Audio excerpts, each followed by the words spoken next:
welcome to a brand new episode of Breaking Bread. I am your host, J Dub from Discussions with Jay. And I'm a host, Pockett. Out of pocket. What's happening, folks? How you doing on this new year, folks? How you doing, Pop?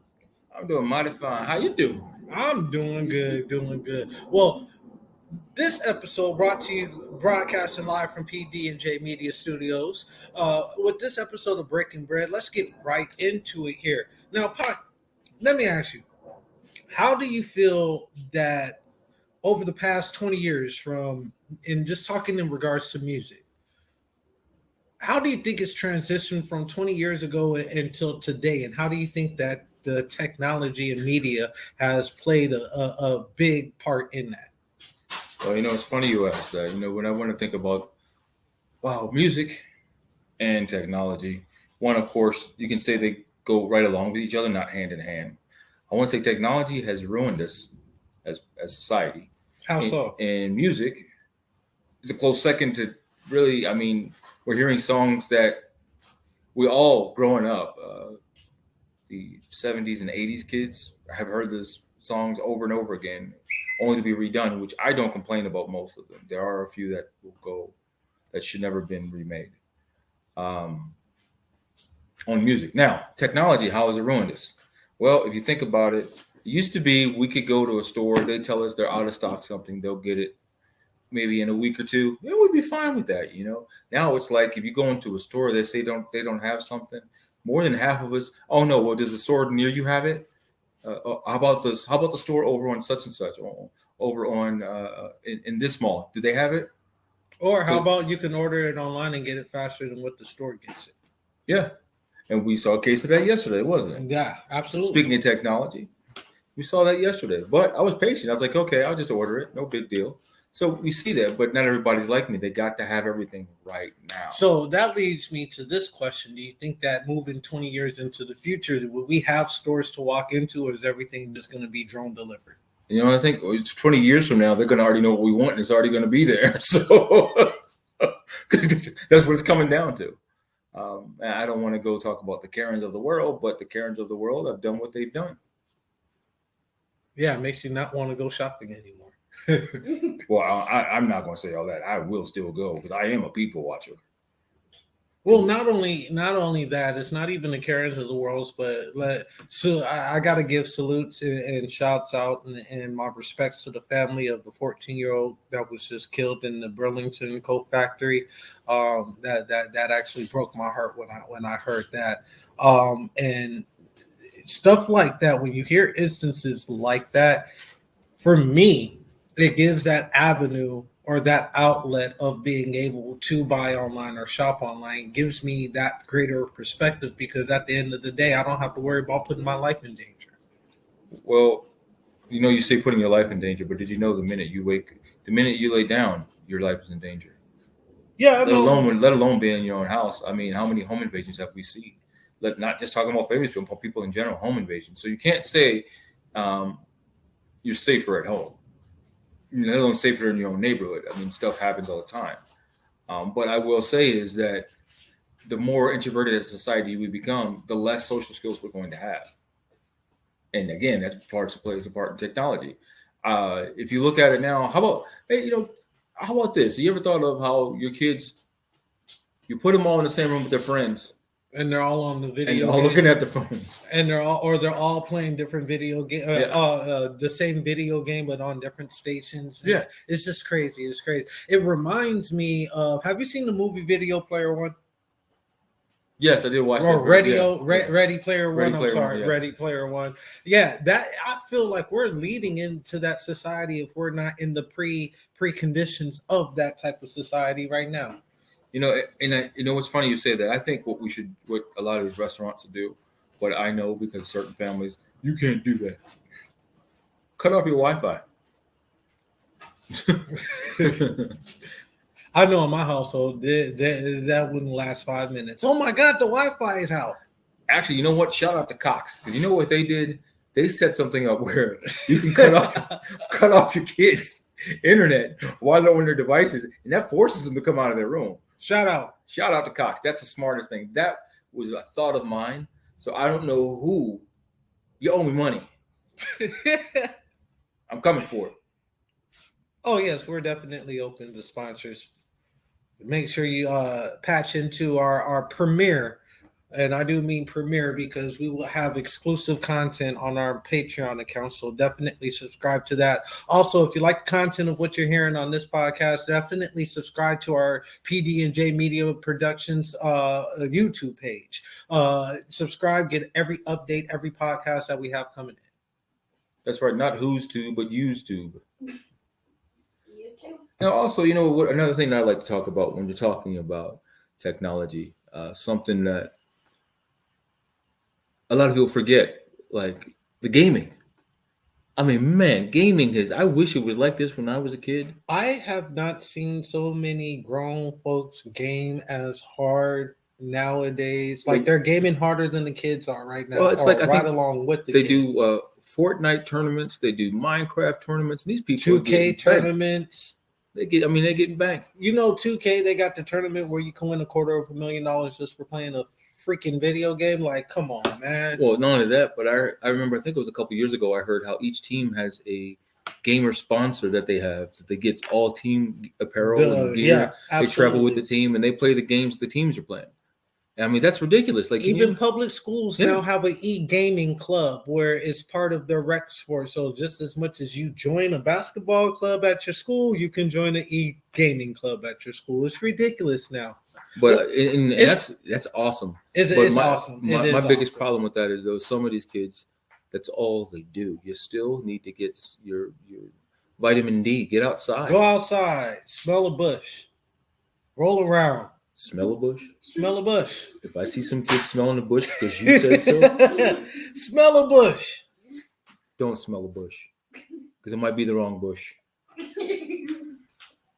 Not all bushes are bad. Anywho, back to but but just they I'm need to get outside. I'm still enjoying my holiday eggnog. Forgive me.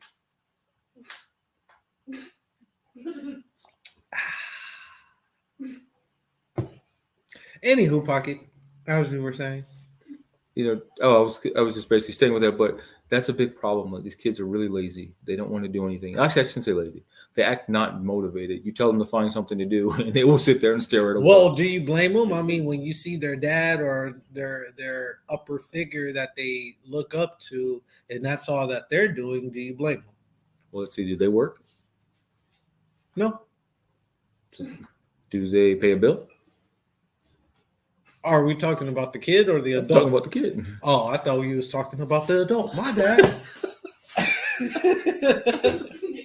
Well, I hope the adult's paying some bills. Well, I'm just saying because there's some adults out there that's literally all they're doing, and yeah, some of them are trying to make it into the profession of what it's becoming. And if that's what you're looking to do, then more power to you. But there are some that's it's just what they do for leisure. But do you understand? Like, if you look at a lot of these gamer kids, they are not 200, 300, 400 pounds. They're not, lacking sun. They actually look pretty good. They're in shape because they take that time to get away. If you sit in front of a computer all day, your mind it's not going to be much, but you're going to forget. You have no social skills. You won't have any. You'll get outside and not be able to do anything. So I do know a lot of these gamer kids, they do other things besides it. And I think that more or less goes to the gaming society as well, where they do conventions and things like that, which is great, which makes you talk to somebody you're gaming with. Have you ever been to a gaming convention? Those things are awesome, bro. And they're very competitive. They're competitive, but you also you network there. Even if you're not a gamer, you just shout out to all the professional gamers out there, because as far as the sacrifice and dedication that you guys put into that, I gotta say kudos, man. Kudos. You see what he's doing is job racism. See, I didn't even say that. I say shout out to all gamers, not just the professional ones. Because even if you're a gaming gamer, you're still a gamer. So you all, I believe in equality for everyone. Well, on that note, what we're going to do now is we're going to go ahead and pay some bills real quick. So we'll be right back after these commercial breaks with our next subject in regards to transitioning from going from the technology and how that's playing an influence into today's You music. just say the transition. You just say going to break.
And we are back. Another episode of Breaking Bread. I am J Dub the King from Discussions with Jay. And this guy right here, This guy right here. I'm from out of Pocket. You never guess what my name is. This guy right here. This guy right here, Pocket. Wow. Hey, welcome back, folks. So, as we were talking about technology and gamers and the lack of communication skills that a lot of people have nowadays.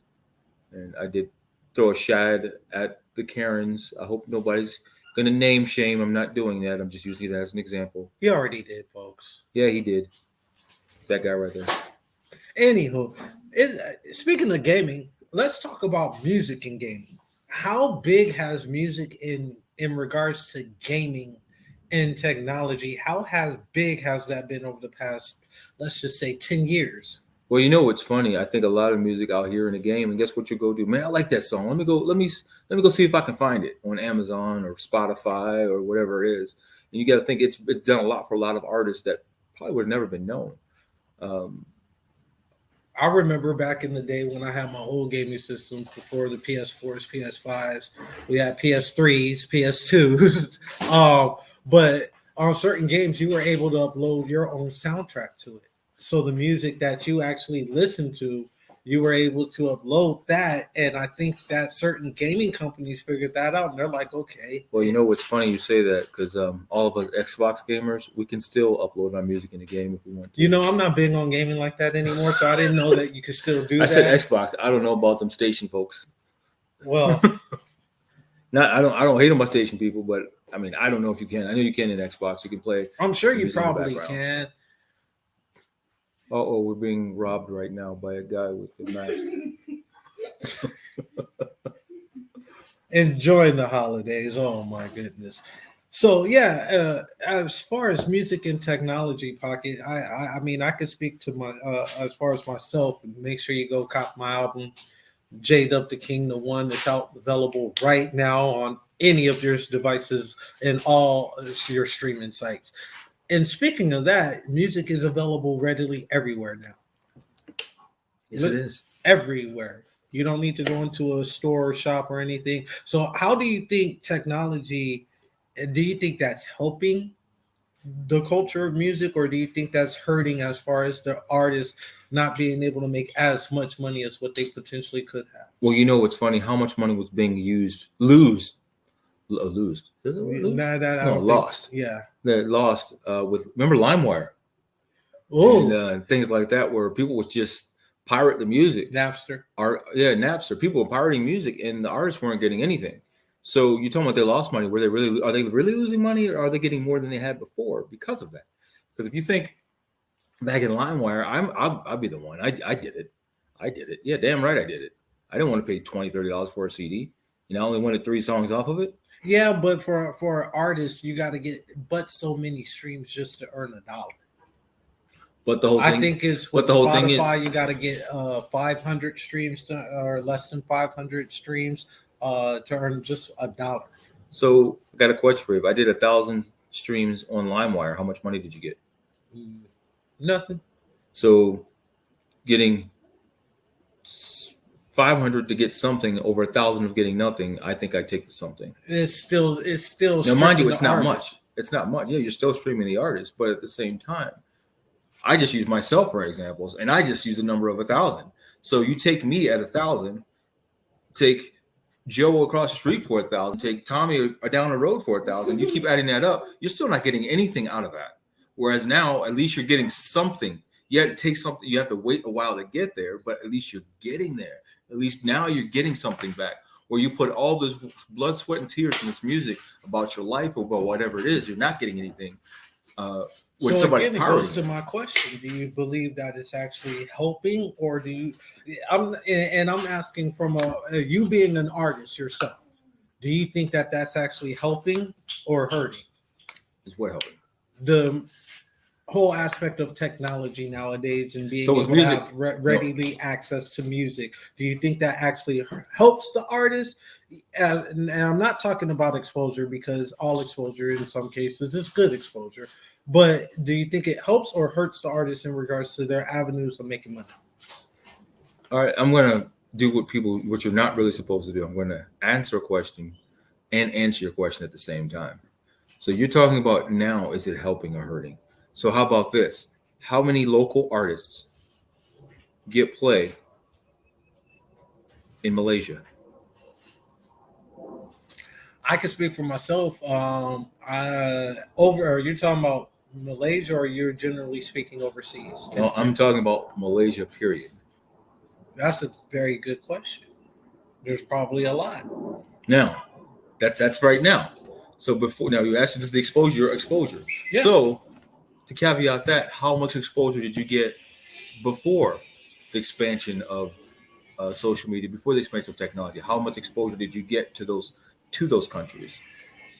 Point well said, but we're not talking exposure. I'm mainly saying from a monetary aspect, technology now, is it helping or hurting the artist? Well, you're talking about not from an exposure aspect, but with no exposure, you get no money. So, With certain exposure, you still get no money. well, the whole thing is, but you're getting what? Sound. If you got a good song, here's the way to look at it. I release an album to my friends. They all listen to it. They all say the same thing. We're at a party, and they'll say, "Hey, man, you know what? Have you heard Pockett's new song, new cut?" No. What is it? Oh, man, Pockett, you got to let them hear it. Hear what? Your new cut. All right, well, I didn't bring it with me, but, oh, you know what? I got it on my phone. Let's play it right now. Oh, man, that's nice. Can I get that anywhere? What just happened? I just made another follower. That's one. They want my music. They want to know where they can buy it or stream it. Who knows what number of the stream they're on. Now got exposed. I've actually made something. And if I didn't make any money then, I've now put myself in a position to get closer to making money. So what do you tell the upcoming artists that's out there that's looking to position themselves to be able to get that exposure? What advice would you give them? For one, I would say package yourself up accordingly. Meaning get your EPKs, get your one sheets done. Have ready, available music, and have that music radio ready at the same time, because you never know who you might walk across. In that scenario of what Pockett just gave an example, I'll piggyback off of that. You never know. It could have been a record exec or A&R rep or even a radio DJ that could get you bigger exposure than where you're currently at. But if you're not ready, you got to stay ready to get ready. Or if you stay ready, you ain't got to get ready. You understand what I'm saying? In other words, what he's saying is scared money don't make money. That part. And scared money means invest in yourself. Now, in that scenario, if you realize I said, oh, I don't have anything on, wait, let's pull it up on my phone. Because you know what? On my phone, I could have a video that I've done. Never know. If I got a video and say I am talking to an exec, they'll sit there like, well, it's low budget, but you're making an effort. The song is hot. I can work with you. Or if they don't like it, they may not say anything there. Like, oh, yeah, that's nice. Or they might invest in you and say, hey, let's trash that video and let's put some money behind this and do a video. I really like the song. And what 9 times out of 10 what they're gonna do, they're never gonna tell you like that. It's like, hey, you know what, I like that. How can I get your information? Because they don't want to talk business at a party. Because guess what? You're at a public setting with a party. They're not going to really want to talk business. They want to get you alone, away from everyone. They can have that one-on-one to read you. Now, some of them now, there are the few that are old school. They'll do a meeting at the drop of a second, and they'll do it right there. They'll take you out to their car to find a little hot spot, or if they're in VIP, bring you up there, have a conversation, and just to pick your brain, just to see what kind of person you are, or where you're at in a public setting. Because what that basically means is, if you can hold yourself accountable out at a professional level in a public setting, you got it in private. You already got it. Not only that, but you're a representation of me at the same time. So if I sign you, I want to know exactly how you're going to present yourself out in public. Because if you're embarrassing yourself, you're embarrassing me. Anything else you want to add on to that? No, and that's exactly what you want to do. You want to make sure you take steps in the right direction. Make sure you market. You're marketing at all times. Well, my dad used to tell me, dress for the job you want, not the job that you have. What does that mean? If I'm a construction worker, I'm not going to wear my rugged jeans, my busted boots all day. Once I go home, I don't know about everybody else, but I don't think construction workers want to be doing construction their whole life. They want to become a foreman. They want to be the head honcho. What do? You dress like that person. You see them wearing a shirt, a nice button-down shirt pressed with some nice pants. You do that when you're out in public. You never know who's watching. Well, it's been a great episode.